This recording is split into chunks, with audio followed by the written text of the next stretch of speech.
Stop scrolling. If you've ever dreamed of working remotely in paradise or retiring in luxury, you need to watch this till the end. We're uncovering the real differences between Singapore and Bali. The cost, lifestyle, safety, and where you get the best bang for your buck. You don't want to miss this. And hey, if you love videos that help you make smarter financial decisions, smash that like button so more people can see this. And of course, subscribe to Wealth for You so you never miss out on game-changing money tips. Now, let's dive in. Chapter 1. Why consider moving to Bali? Singapore is a global financial hub, fast-paced, efficient, and full of opportunities. But let's be honest, the cost of living is steep, the work culture is intense, and retiring comfortably isn't easy. That's why more Singaporeans are exploring alternatives like Bali, Malaysia, Thailand, and Vietnam. And among them, Bali stands out, a paradise for digital nomads and retirees alike. But is Bali the right fit for you? Let's find out. Chapter 2. Safety and Security. Singapore versus Bali. When it comes to safety, Singapore sets the gold standard. It's consistently ranked as one of the safest countries in the world. Strict laws, no guns, low crime rates, and an efficient police force. You can walk around at 2 a.m. without worry. Bali, on the other hand, is generally safe for both locals and expats.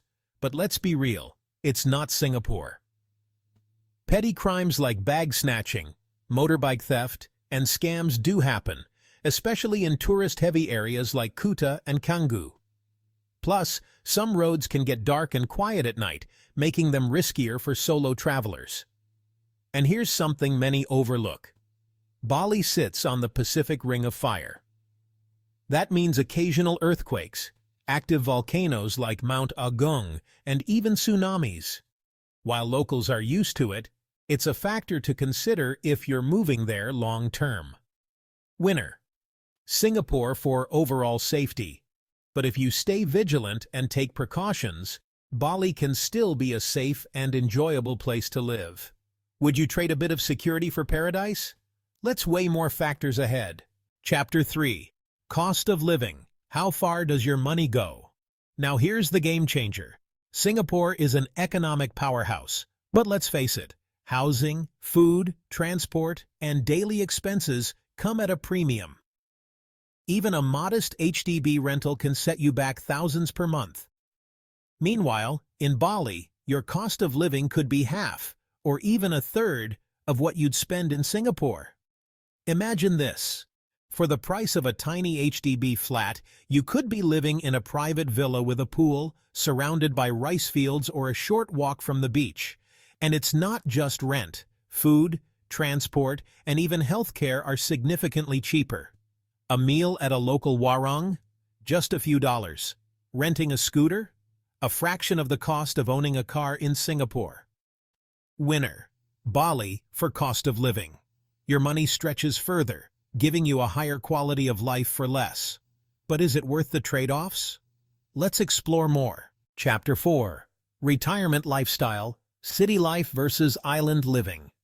Singapore is efficient, modern, and always on the move. The convenience is unbeatable. World-class healthcare, public transport that runs like clockwork, and everything you need at your fingertips. But when it comes to retirement, many are looking beyond the city's skyscrapers for something different. Bali offers a slower, more relaxed way of life. Think morning walks on the beach, yoga in the rice fields, and fresh tropical fruit at the local market. It's not just for surfers and backpackers anymore.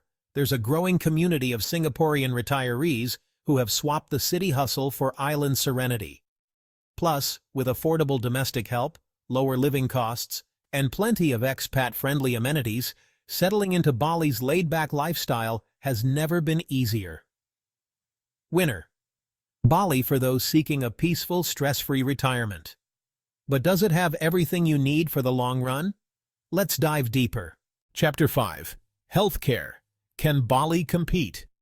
When it comes to healthcare, Singapore is a global leader. With world-class hospitals, cutting-edge technology, and highly trained medical professionals, it's no surprise that people from around the world travel here for treatment. Whether it's routine checkups or complex surgeries, you'll get some of the best medical care in the world. Bali's healthcare system?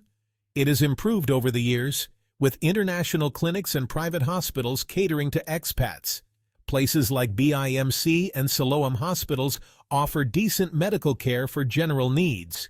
But for serious conditions, surgeries, or specialized treatments, many expats still fly back to Singapore, Bangkok, or even Australia. Another key factor? Health insurance.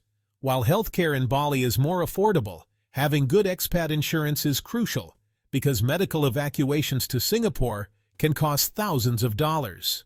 Winner: Singapore for healthcare quality and reliability. If top-notch medical care is your priority, staying in Singapore might be the safer bet. But if you're relatively healthy and comfortable with occasional travel for treatment, Bali could still work for you. Chapter 6.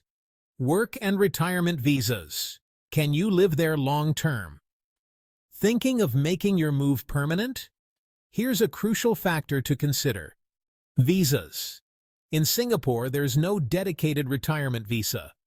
Unless you're a permanent resident, PR, or holding an employment pass, staying long-term can be challenging.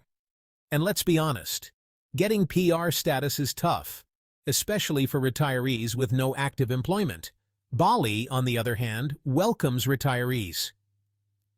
The Retirement Kitas Visa allows foreigners aged 55 and above to live in Indonesia as long as they meet financial and sponsorship requirements. This visa needs to be renewed annually, but the process is relatively straightforward with the help of visa agents. For those who still want to work remotely, Bali is also rolling out a digital nomad visa, allowing remote workers to stay tax-free under specific conditions. Winner: Bali for retirement visas. If you're looking for a long-term, hassle-free option, Bali makes it much easier to stay. Chapter 7. Public transport versus private cars. When it comes to getting around, Singapore is hard to beat. The MRT, buses, and even Grab services are efficient, reliable, and affordable. You can get anywhere in the city within minutes. No car needed. Bali? It's a different story. There's no MRT, no proper bus system, and heavy traffic in tourist hotspots like Canggu and Seminyak. Most locals and expats rely on motorbikes for convenience, but if you're not comfortable riding one, you'll need to hire a driver or use ride-hailing apps like Gojek and Grab. But here's the upside. Owning a car in Bali is way cheaper than in Singapore. You won't have to deal with crazy COE, Certificate of Entitlement fees, and second-hand cars are relatively affordable. That said, driving in Bali requires patience. Roads can be narrow, chaotic, and unpredictable. Winner: Singapore for public transport, Bali for car affordability. If you prefer a car-centric lifestyle without breaking the bank, Bali has the advantage. But if you love seamless, stress-free public transport, Singapore takes the crown. Final thoughts. Who should move to Bali? So, should you move to Bali? Let's sum it up. Bali is ideal if you're a young professional, remote worker, or retiree looking for a lower cost of living, a relaxed island lifestyle, and affordable housing. You'll trade Singapore's efficiency for Bali's laid-back charm. But if you value space, nature, and a slower pace, it could be worth it. But Singapore remains unbeatable in terms of safety, world-class healthcare, and seamless public transport. If those are your top priorities, staying put might be the smarter choice. What do you think? Would you move to Bali? Let us know in the comments. Don't forget to like and subscribe for more financial insights on Wealth for You. See you in the next video.